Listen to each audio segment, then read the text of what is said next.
Ny mety ho toetr'andro eny an-dranomasina ny alarobia 20 martsa 4:20 amin'ny 9 maraina hatramin'ny alakamisy 1:20 martsa 4:20 amin'ny 9 maraina. Mila malina hatrany eny an-dranomasina na tsy misy azy ny filazana fampitandremana. Ho an'ny morontsiraka Atsinanana, tanjon'ny Bobaomby hatrany amin'ny tanjon'ny Angotsy, anorana tandrifin-drahona mety araikotrika indraindray. Ho avy atsimo Atsinanana andrivotra ka ho sivy hatramin'ny 20 kilometatra isan'ora. Anonjaben'ny ranomasina, avon'ny onja 1.5 hatramin'ny 2 metatra. Tanjon'ny Angotsy hatrany Mahanoro, andrahoana mety arahin'orana tandrifin-drahona indraindray.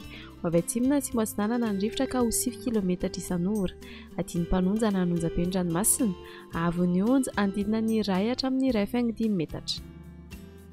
Mahanoro hatrany Taolagnaro, anorana tandrifin-drahona vitsy.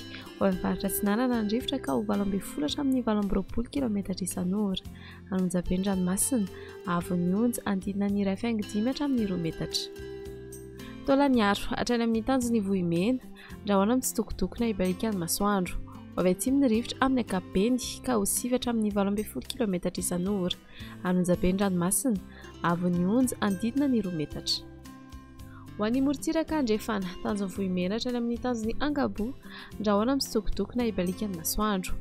Ho avy atsimony rivotra ka ho 9 hatramin'ny 18 kilometatra isan'ora. Anonjaben'ny ranomasina, avon'ny onja andidina ny 2 metatra.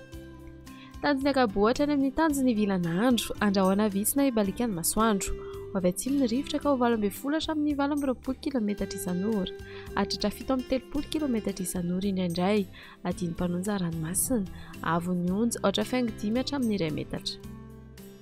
Tanjon'ny Vilanandro hatrany Analalava, andrahoana mitsitokotoko. Ho avy atsimo Atsinanana andrivotra amin'ny maraina ka ho 7 hatramin'ny 20 kilometatra isan'ora.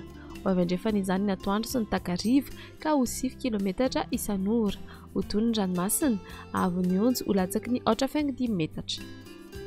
Analalava hatrany amin'ny tanjon'ny Bobaomby, anorana tandrifin-drahona, ny eo anelanelany Analalava sy Nosbe, ho maina ny anakafa. Io vaovao fisokan'ny andrivotra ka ho 7 hatramin'ny 18 kilometatra isan'ora. Ho toy ny adian'ny mpanonja ranomasina, avon'ny onja 8.2 hatramin'ny 8.4 metatra.